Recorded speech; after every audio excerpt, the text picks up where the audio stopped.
welcome back to Goonies World. I am Johnny Farrow, also known as Sean. And with me tonight is Meanie, also known as Ryan.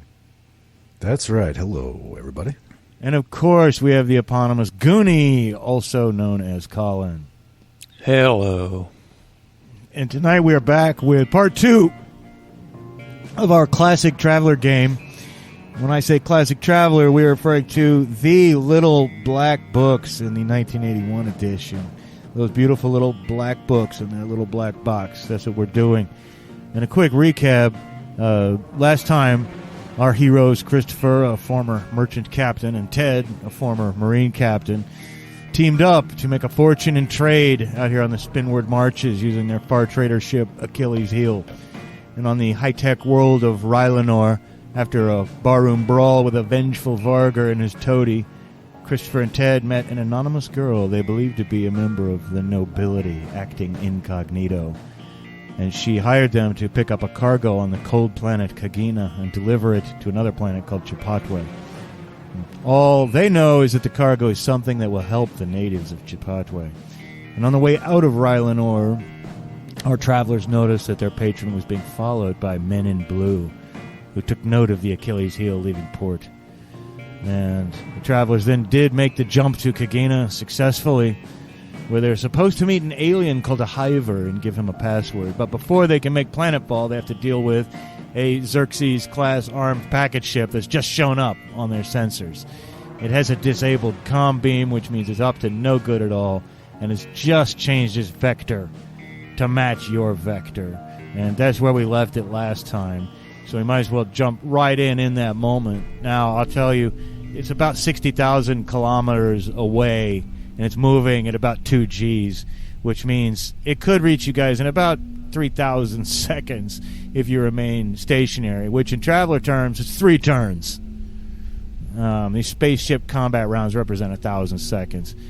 So if you were to just remain stationary, it would reach you in about 3 turns. But of course, you're probably not going to remain stationary. Now, as I see it, you have 2 good options. You could try to outrun it and get to the surface, or you could engage it in combat.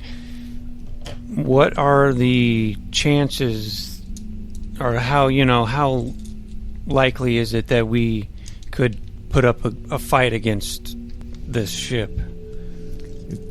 You have a laser installed, and I think that it would be possible but risky. I think you would have that assessment as a former Marine captain, and of course, as a merchant, Christopher has certainly dealt with pirates. A Xerxes class ship is, no one names a ship class Xerxes and then doesn't make it at least slightly badass, right?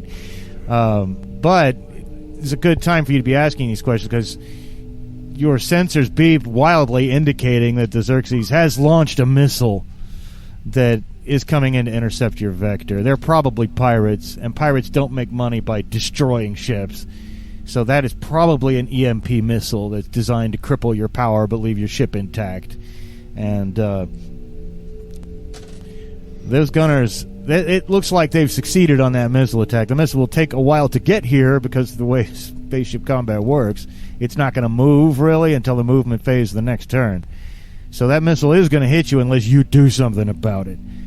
What you could do, since I know you don't know a lot about Traveler Starship Combat, is you could try to fire your laser at the missile, which would stop it.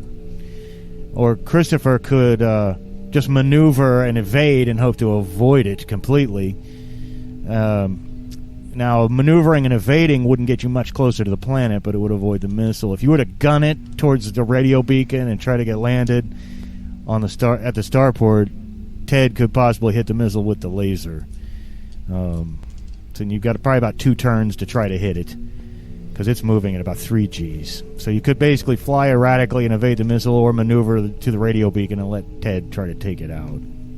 So I'm assuming that the whole disabled comm beam thing means that I can't send a transmission. That's absolutely right.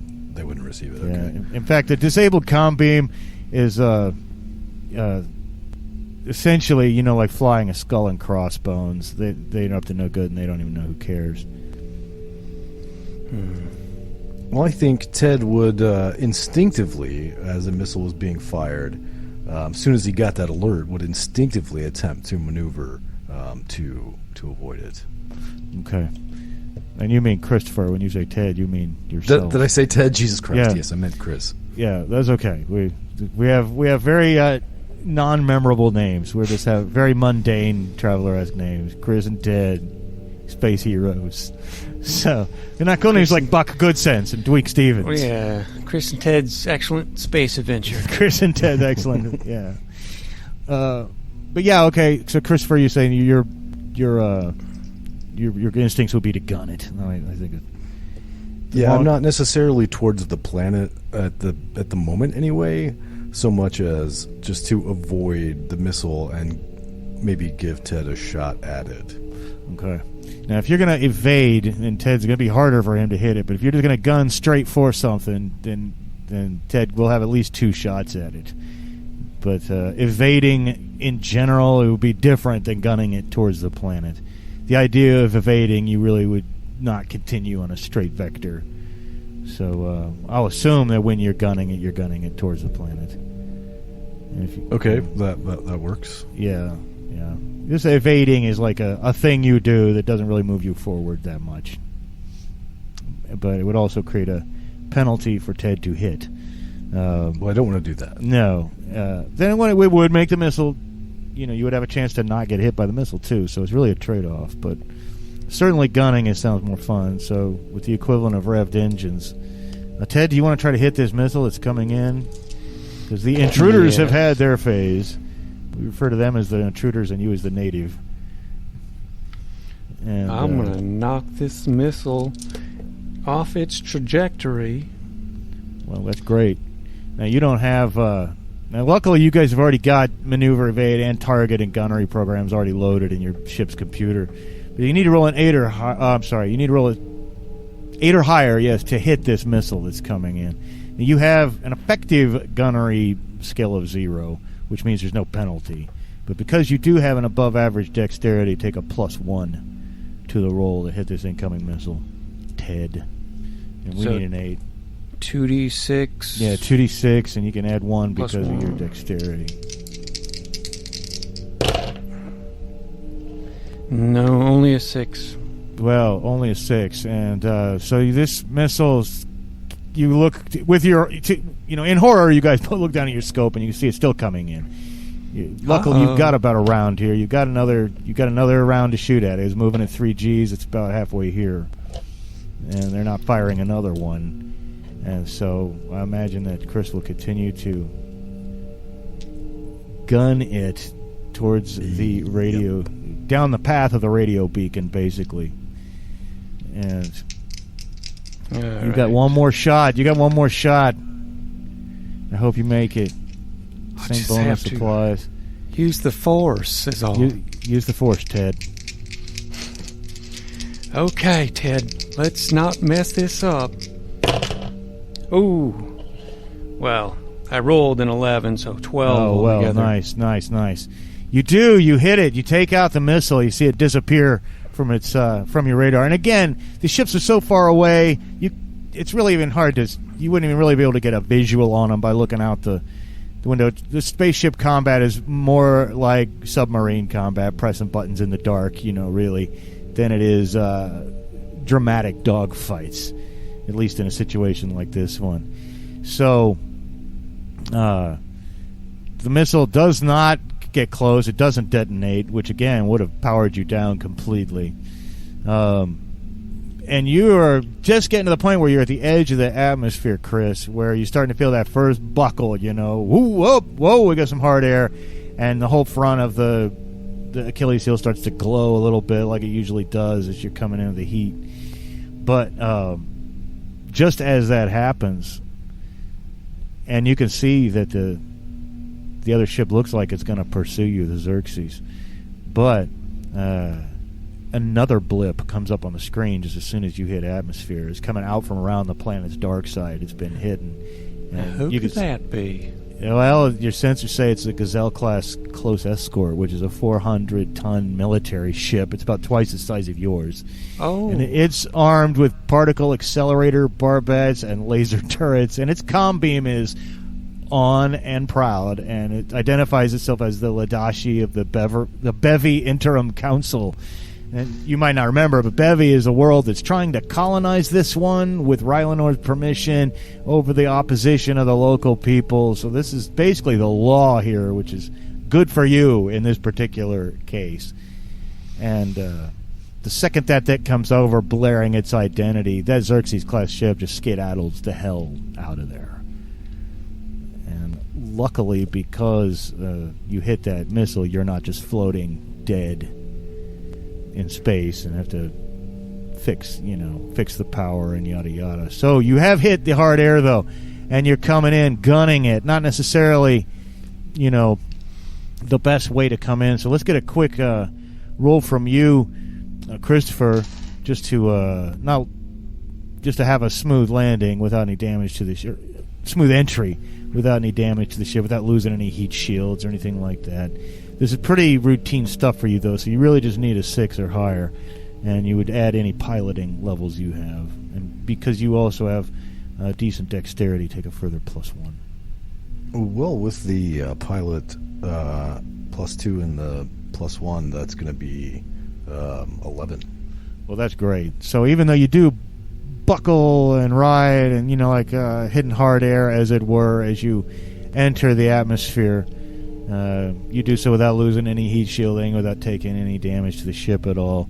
And pretty soon you're out over the ice, because that's what it is. In every direction, you see ice covering the landscape below you. It's only broken by these occasional up-jutting slabs of granite that pass for mountains, but due to some vagaries of plate tectonics here, they almost resemble toppled dominoes. I mean, they're not that nice and neat. They're definitely natural process, but they look like toppled slabs.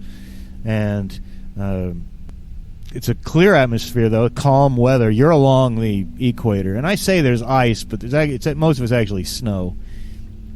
And it's really, as I say, only broken by these great toppled domino-style mountains. But near one of those, there's this large expanse of bedrock, and as you're following the radio signal into where this is. It's like they've cleared off some bedrock, and you see as you get closer, there's a radio tower there and a few low domed prefabricated buildings. It's obviously what passes for Kagena Starport. And as you're slowing her down and getting ready to land, you see there's this really cold-looking guy bundled up like a deep-sea diver, waving you in with glowing red wands, And when you're finally in and down, he gives you the thumbs up, and he waves towards one of the prefab buildings, which are kind of clustered up near the toppled domino-type mountains. So you guess that most of the civilization here probably is subterranean or in caves. And I should point out that your ship's locker is just assumed to have basic equipment you might need for various environments and stuff. So you're both experienced characters, so we can assume you've got cold weather clothing you can change sweaters. Into. I love sweaters. Right. Yeah. Oi there, Ted. Do you happen to recall what this alien's name is? Oh, the title. alien we're supposed to meet? Or I think we're supposed to... I wrote it down here. Oh, the Hiver. Yeah, the Hiver. And that's like, and you guys know what a Hiver is. A Hiver is a type of alien. It's a race, but, the idea is there's only going to be one of them. You'll know him when you see him because he's the only Hiver. And the Hivers are generally a peaceful people, and I'm going to assume that you guys at least know what they are and what they look like. Chris may have come into contact with some of their trade missions before, but this is not a part of space that they frequent heavily. But I think the point is you won't be able to miss him, that's for sure. Right, well, suppose we should get some jackets and... Yeah, looks a bit nipply, so I'm going to bundle up for sure. Okay. Yeah, you guys bundle up, you get on your cold weather gear, and even once you put all that on, though, the second your exit hatch opens, the cold just soaks in. It soaks right down to your bones. It's so cold out there. I mean, it hurts to breathe. It's so cold it almost hurts your feelings. That's how cold it is. And when you guys exhale, you can see your breath like crystal up and freeze and fall to the ground right in front of your eyes. Luckily, there's no wind, which will make it 10 times worse. But by the time you finally reach that prefabricated building, ice is already built up all over your suits and everything, and your ice is all over your sweater. But a hatch opens, and you're hit with this blast of slightly warmer but still cold air. And this building that you're entering is basically the traveler equivalent of a construction trailer. You know, it's not fancy in here. There's two bored-looking men in brown military uniforms here playing cards at a table, and behind that is a counter. And behind the counter, sitting on a stool, is this really sour-looking woman with a beret and a thick sweater. She's wearing a badge identifying her as a customs official, and she's smoking a cigarette, and there's this overflowing ashtray next to her, and the air in here is just suffused with cigarette smell. Now, you've heard that Kagena was technologically backwards and, in fact, barely competent by imperial standards. And as if to prove that, the woman has in front of her an electric typewriter, and there's a stack of mimeographed forms, and there's a bank of, like, old-school filing cabinets behind her. And at the other end of the room is a sign that says stairs. Step forward, says the lady in the beret. Yes, ma'am. I'm just trying to warm back up. All right. Name. State your name. I'm Ted Higginbottom. What about you, pretty boy? Chris. Chris Jones. Chris Jones. She, like, types. It's, like, maddening. She's, like, Hunt and Peck typing on this electric typewriter. Types, like, a letter every couple of seconds. And she goes through and gets some other. She asks for your UPPs and whether you have any cargo to declare, which you can honestly say no. What's the purpose of your visit? Well, we're just here to see the Hiver. Yeah, that bastard. Now, do you know where we might find the Hiver? Yeah, I know exactly where you might find him. He's in lockup.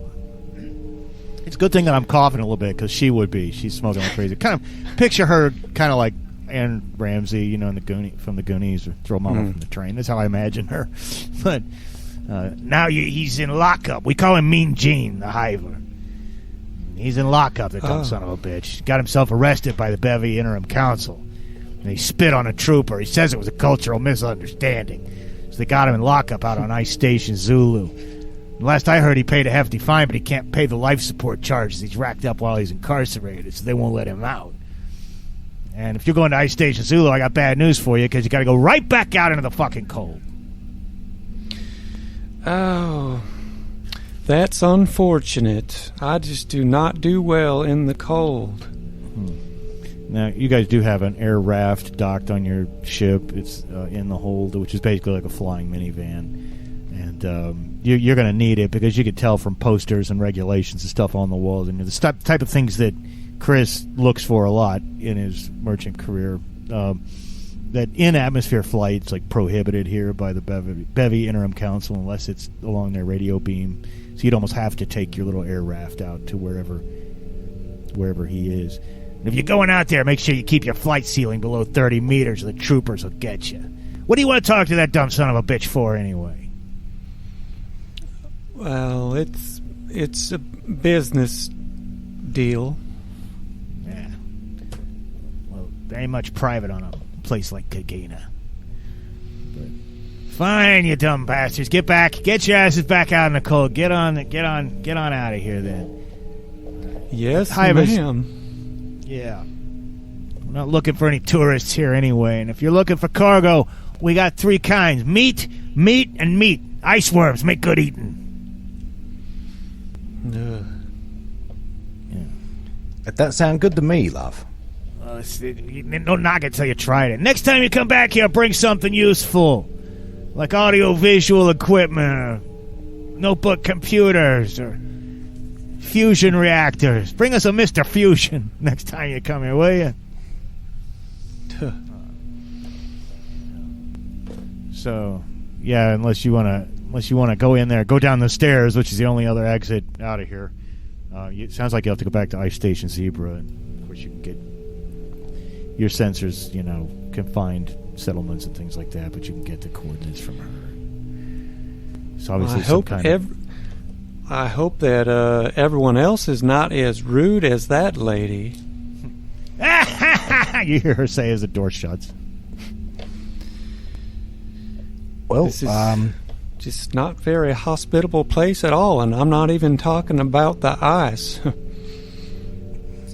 What you mean? You're talking about the? Now I'm turning into the fucking funeral funari over here. Yeah, what the hell? What's going on here? You're talking about the Ice Queen in there, then? Yes, you could call her that. Yeah. Well, but I do suppose we ought to be on our way. I'm just really, I don't know if we're saying this as we're walking. But yeah, you're saying as you're shivering, walking back to the ship. Yeah. And again, because they're colonizing the world, and from what you've heard, the locals are not crazy about it. In atmosphere, flight of ships is prohibited unless it's on this beam, so you'll have to take the air raft. Well, I didn't want to have to take the raft, but I suppose we'll have to take the raft. I suppose you're right. Yeah, you get back onto your ship and open up the cargo hatch. Your little air raft slips in a nice little, cute little spot. It's got its own little garage. And again, just think of it as a flying minivan. It takes forever to warm up. But once you got the coordinates for Ice Station Zulu punched in, head out of this mean little Class E starport and out north of the equator. And you go around those toppled domino-style mountains and over these vast sheets of ice for a couple hours, actually, until you see in the distance there's a smaller comm tower with a satellite dish on it. And there's a small landing field, but there's actually ships here. And there's a fairly large R-class bulk cargo ship and a Kagena-class battle cruiser, both out here. Kagena-class battle, that's just kind of a state-of-the-art, it's a serious ship. And there's a cluster of prefab domes here, too, and 2 artillery installations, actually, with big guns. And there's an ice-covered barbed wire fence all around the compound. But your comms go off, and you're incoming aircraft state business, says a voice over the radio.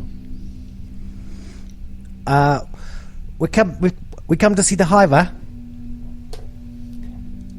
There is a long pause. Land outside the perimeter fence. You'll be met at the gate.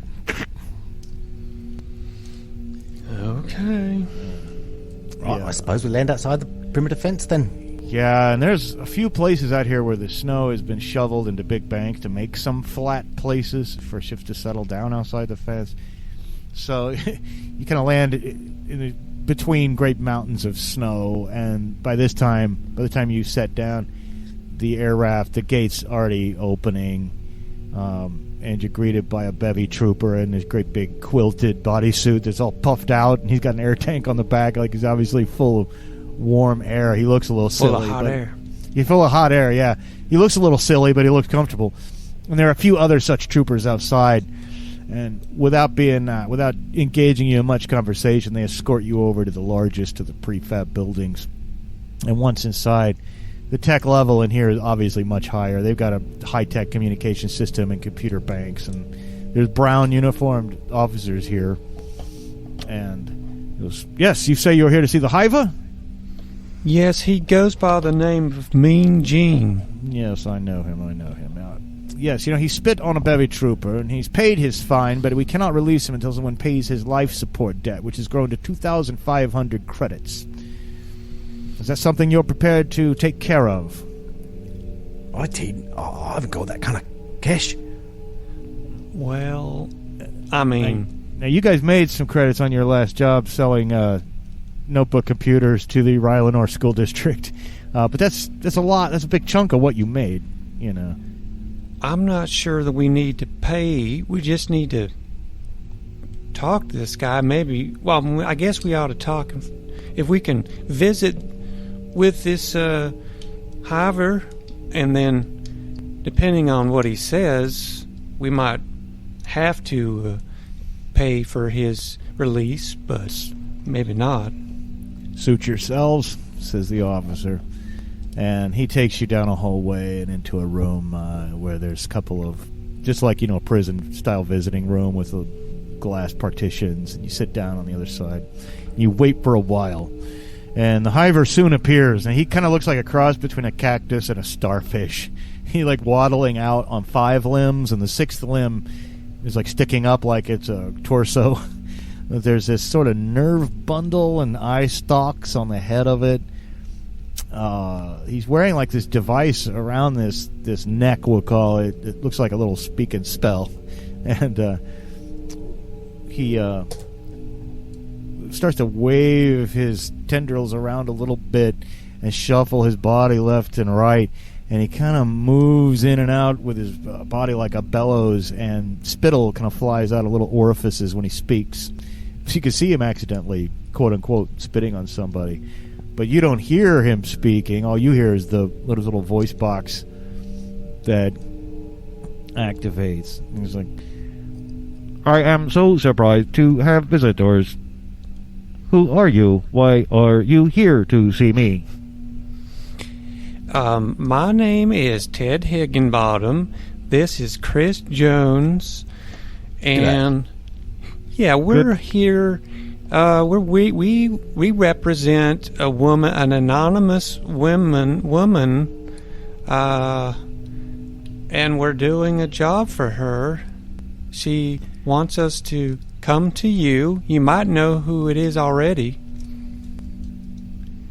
I don't know what you're talking about. If it is anyone who I thought it might be, they would have given you some means of identifying yourself to me. Oh, yeah. Oh, we do have a password. Is that what you want? Am I to give you a password? What do you think, genius? Well, now, I don't like you to get an attitude now. We're doing this woman, well, I'd say we're doing her a favor, but we're getting paid, but still, we didn't have to take this job now. Okay, now, I'm going to say it. The 5 boxing wizards jump quickly. Indeed, you have been sent by my friend. My friend was not a woman. Perhaps my friend is using someone else to conduct business. Now, you guys do remember the woman said she was doing this for her brother. She said her brother was no longer... That's right. She didn't really say why. She said he was no longer free to do it. But I would very much like to conduct our business, but there is one catch. As I suppose it's because you're locked up. Yes, you can see that I can do very little about the spittle that is sometimes released from my pores when I speak. My voice box works like a bellows over my whole body. Some of my digestive juices might spray on people from time to time. However, because, as you say, I have an attitude, I believe this was taken wrong by the Bevy Interim Council, therefore I am here. I paid my fine like a good citizen. However, I still owe 2,500 credits in life support fees. If you could pay my fees, I can finish our business. Well, that's a good quarter of what you made on your last job, frankly. Then again, you do have 50,000, or you have 500,000 credits here that you're supposed to use to buy the cargo, you know. Mm-hmm. So you have that at your disposal as well. Yes, I sure hope that this deal goes through. Then we won't have to worry about spending the credits to get him out, but I don't know what other choice we have. Do you, Chris? Yeah, I think we just gotta pay it and get him out. Yeah, I guess that's the only option. That is a price of doing business. There are many unforeseen expenses in business, and I recommend you consider this one. Thank you for paying my life support bill. Ding. And we'll assume you guys take care of that. And good riddance, you hear a few of them say. Yeah. Good luck with that one. He's got a real bad attitude, say the officers. It kind of does, you know. Yeah, I can tell, even though he doesn't have much inflection in his voice, it still comes out. My voice is rich with inflection. It just cannot be expressed in Anglic. And the door opens. You hear with the blast of cold. You guys got to walk across their yard again, and the big barbed wire fence opens. And you have to walk out to where your air raft is parked, and then where the gate closes behind you, and then suddenly from those high banks of shoveled snow, one of them just seems to explode silently, but this creature lurches out. Now, in traveler terms, this is a 400 kilogram pouncer, but what it looks to you is like this huge furry worm with a round sphincter-like mouth full of sharp teeth, and it naturally attacks people on a 4 or more, and it's attacking you right now. It's in between you and your air raft, and you're gonna have to fight the damn thing. Any attacks you guys make against it are gonna be with a -3 modifier, because with either your cutlass or your auto pistols, because of its thick hide and everything. In fact, with just the blade, not the cutlass, it'd be a -4. It's going to attack you guys at a -1 because you're wearing mesh armor. But now, am I to assume that I am still injured? No, you can assume that over the week-long trip in jump, you were able to heal yourself. Yeah. Because all jumps take a week, no matter how how far the distance is. But yeah, finding yourself essentially forced to fight this thing, it has achieved surprise on you, but it just rushes out in between you guys. It misses basically, and is now in your way. Oh my! Oh, now let me see. I have a BZ grenade. You're pretty sure that BZ grenade will put a small group of people to sleep. You're not sure about this thing. Might want to save that if you've ever got to get away from a platoon of soldiers in a hurry or something. Yeah. I do have a automatic pistol, I guess. I will shoot if I can. You go for it. Now you need an 8 or higher to hit. Because of its thick skin, you're attacking it with a -3.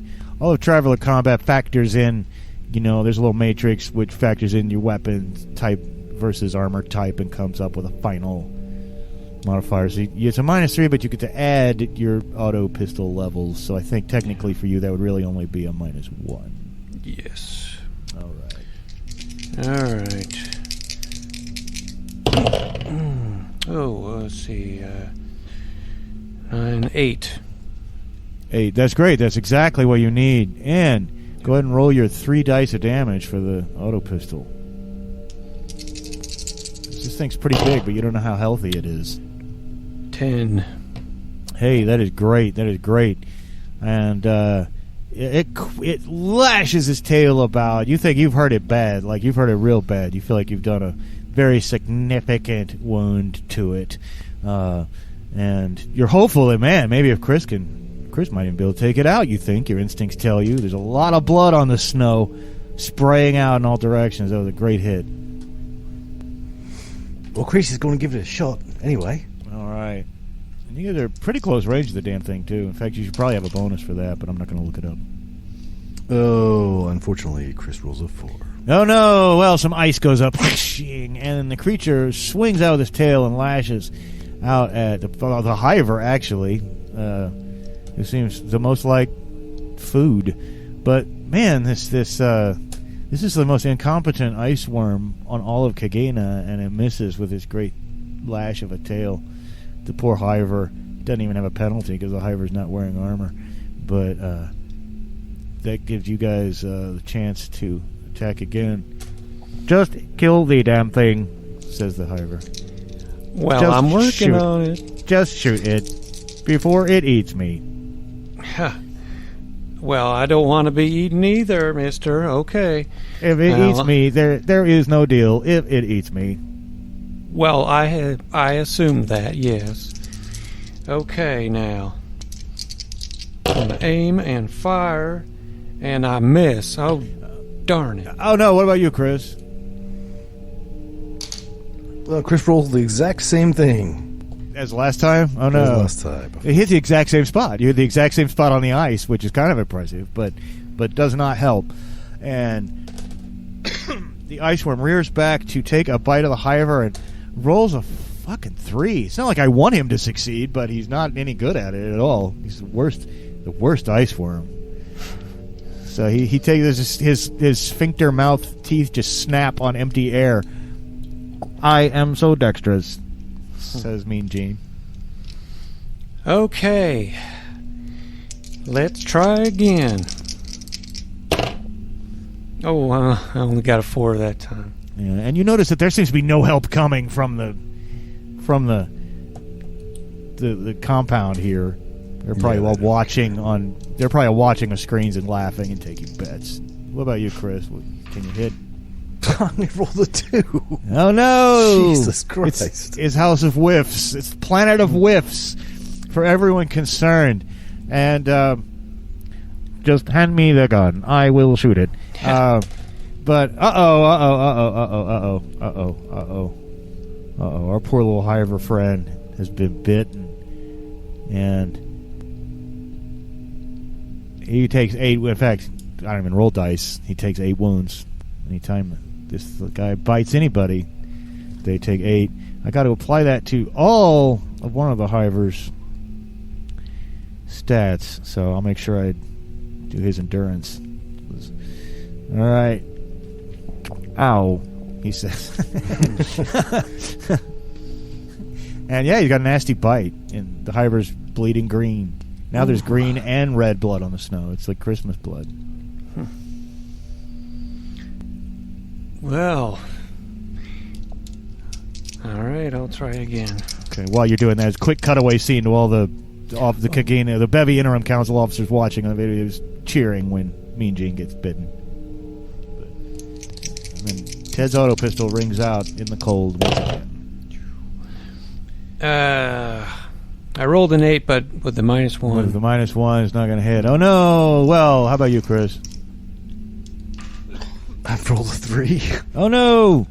Jesus Christ! I am dead, says Mean Gene. But God, well, now things are. I rolled an 11 this time for our friend, the ice worm. And so I'm gonna have to take another 8 off a different stat. Take that one off his strength.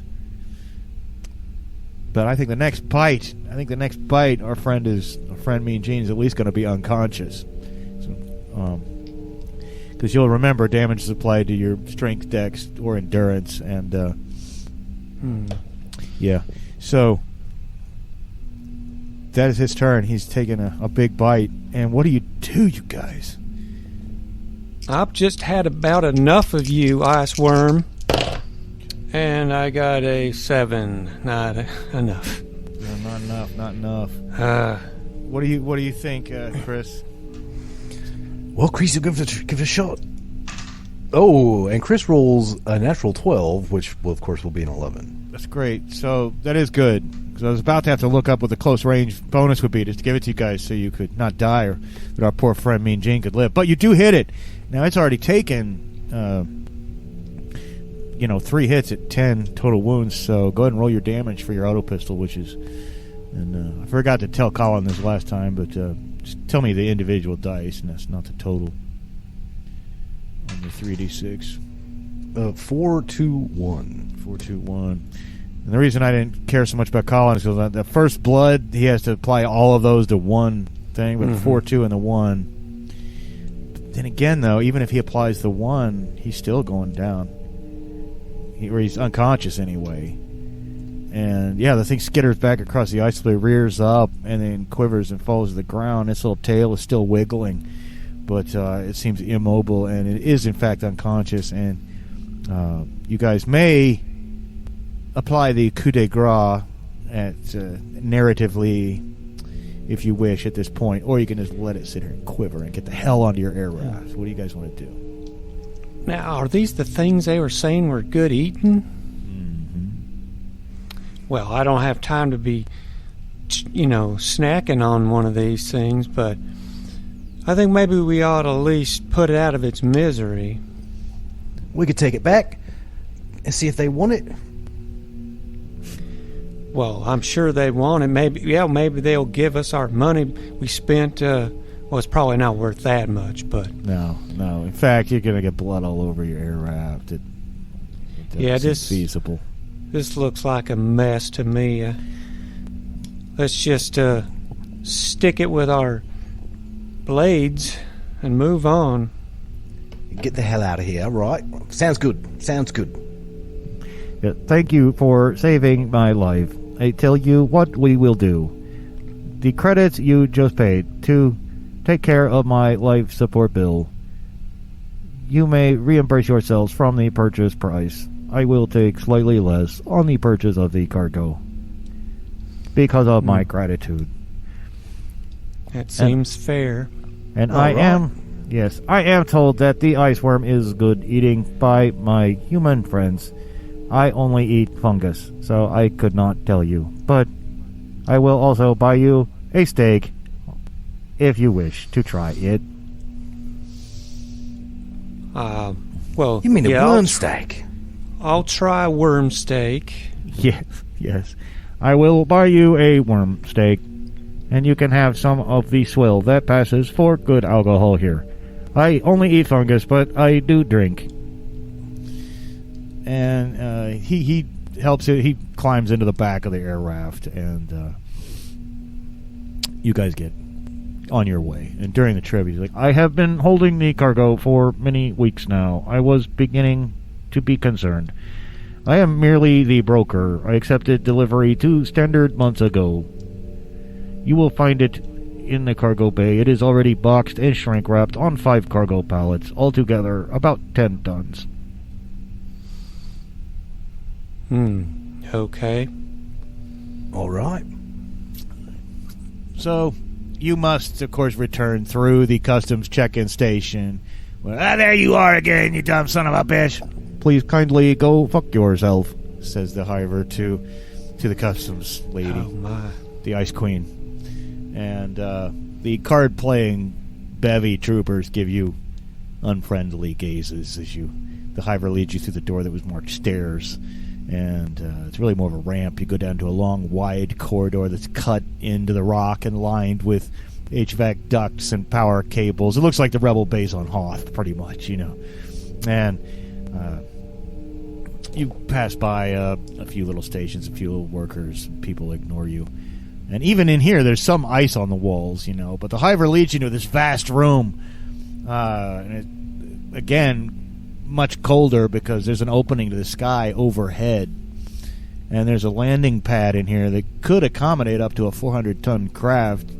And even though there's no craft in here, there are cargo lots, in little roped-off, segregated areas. And all of the cargoes in here are in silver refrigerated containers. Probably like she said, it's all pre-butchered ice worm, except for one, which is these 5 shrink-wrapped pallets that he mentioned. And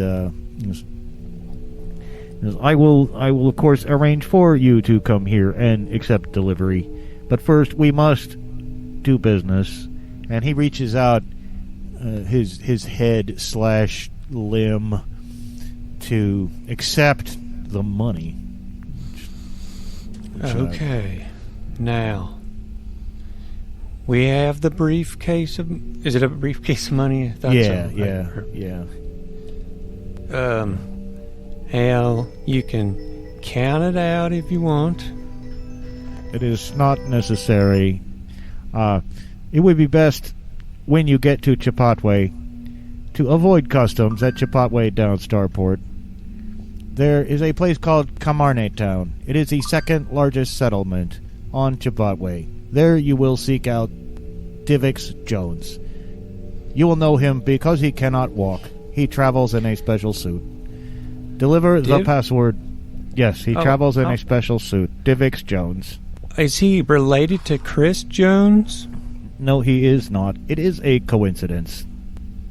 Oh, okay. Now, you said something about a password. At least I do not think they are related. I do not see any resemblance. There is a password. It is Sphinx of Black Quartz. Judge my vow. Okay, Sphinx of Black Quartz. Judge my vow? That is correct. If you give him that password, he will arrange the transaction and get you your final payment. And now, I must go. I will let you maneuver your craft here to take the cargo. I would shake hands, but it is awkward. You will find a credit for you at the restaurant if you would like a steak on me. Oh, I was hoping you would join us for a steak. I do not think you would find it appetizing to watch me eat. Oh, I suppose not.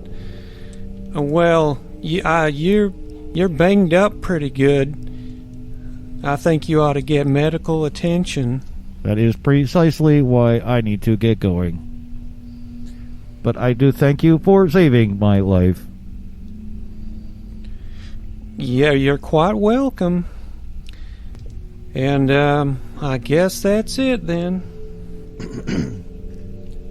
So, did you write all that down? Because I didn't. Well, yes, I did, and, there's some guy named Divix Jones that, we're supposed to meet, and, I thought he might be related to you. Is that like a cousin or something? Don't think I have a cousin called Divix. What's that? Divix, is that it? Yeah.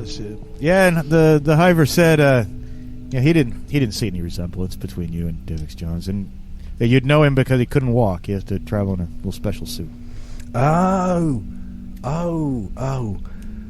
Paraplegic Jones, we called him. Yes, he's my sister's cousin's brother. Oh, okay. Well, there you go. There you go. No. He's a guy. He's a character.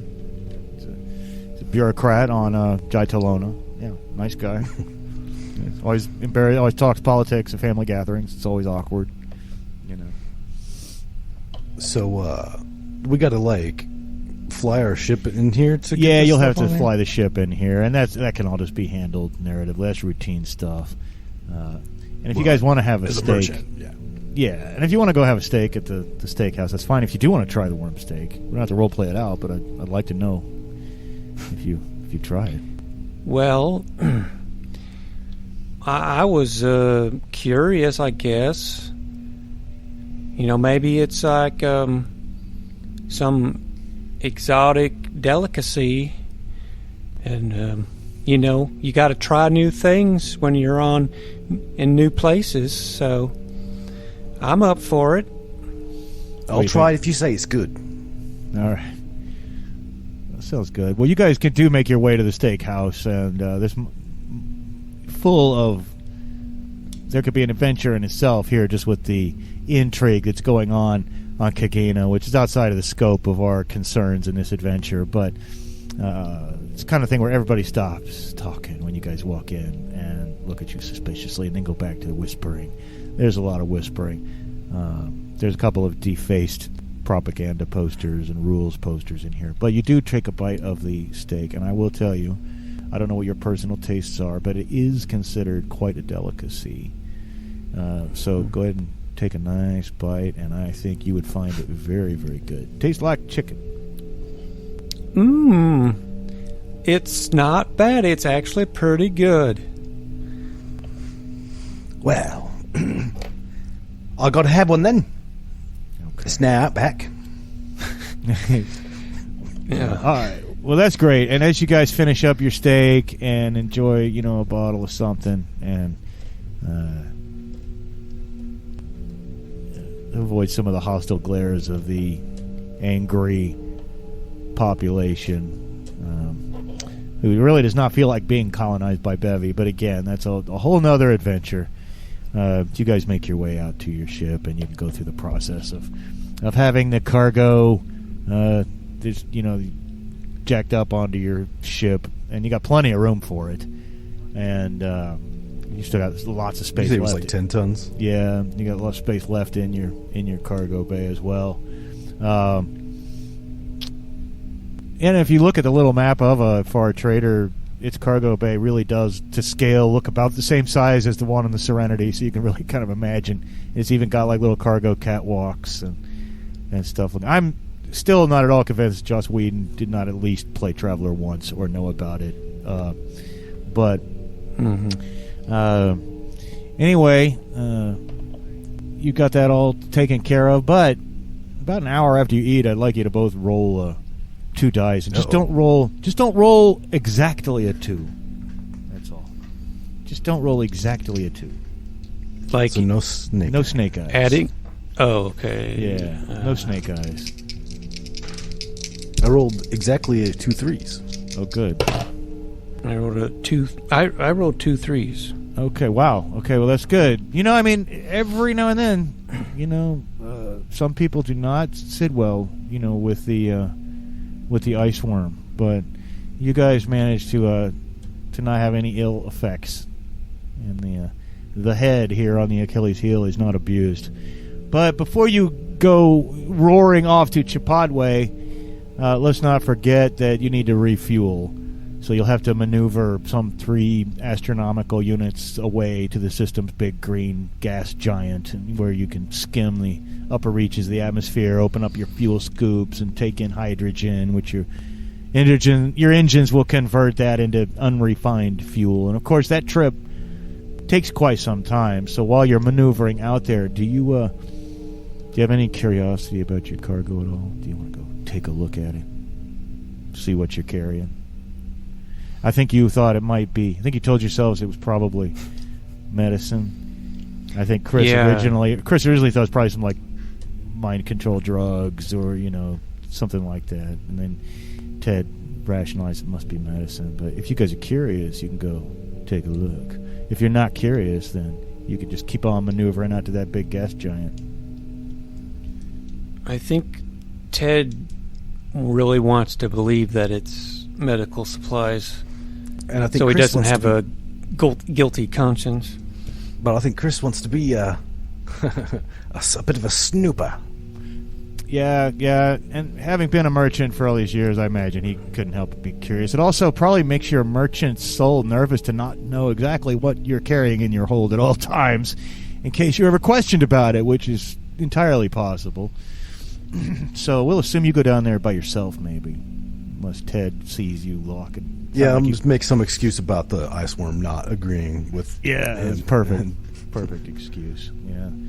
So you go down into the cargo hold. You're down there by yourself, and of course you got lights that are only on when you need them, right? So as you walk through the place, the lights on the catwalk go down when you get down to the main level, and you got to undo some of the shrink wrap, of course, and actually open one of the boxes. But and there's a great I'd like big to old do box. it in such a way, to the extent that it's possible, that it will be possible to put everything back so that it can hopefully at least have a chance of not being noticed that it was tampered with. Sure. That might be a little tough with the shrink wrap, but I think that I think Ted really kind of doesn't want to know and probably won't look too close. But we'll see what we could do about that. I'll assume you just take your time, and you're not in any huge hurry. But when you it's do, going to be a long shit. That's going to be a very long shit. And when you do get that box open, finally, you don't find medicine inside, and you don't find, doping drugs. What you do find are dozens and dozens of heavy military-grade rifles, light assault guns from Rupee Weapon Systems that fire a 20-millimeter round. Ted, if he were down here, could tell you these could be effective against battle armor or air rafts, and there are also several boxes in this larger box of high explosive rounds. So apparently this is what some people think will help the natives of Chipotle. So what's the political situation like on Chipotle? Obviously on Kagena, like, there's like occupiers that the natives don't seem to care for. Is there a similar sort of situation? Well, not that you've ever been fully aware of, and you've done a few trade missions through there before. The only intelligent race on Chipotle other than humans are dolphins. You don't know what dolphins could do with weapons like this, but it's definitely a mystery, and it's certainly not that you're aware of. Is there any kind of active rebellion? That being said, you found out all that stuff about Kagena by accessing public terminals, and you're a little far away from anything like that now to get any more details, so you might be going in blind. There could be problems you're not aware of, or problems that are very secret. Obviously, this whole deal has been conducted in great secrecy so far, but it's something that the nobility of Rylanor are messing about in, and yet they seem to be trying to help the natives. Chipotle is part of the Imperium, but again, the internal affairs of worlds in the Imperium are their own business. And it's a good question. But somebody thinks that the natives need this, and it's a mystery that we'll probably just have to solve in our next episode, I think. So we'll assume that you get to the gas giant and you refuel successfully, and then make that jump to Chipotle. And it's a week in the black, and it's a week in between episodes, so it is now real time. Yeah. Hey everybody, if you like our podcast, don't forget to leave us a good rating and or review on Apple Podcasts, Podchaser, Spotify, or wherever you're able. Subscribe to us on YouTube, follow us on Twitter at Goonies_world, and check out our website at GooniesWorldPodcast.com. Email us at GooniesWorldPodcast@gmail.com. Thank you for listening.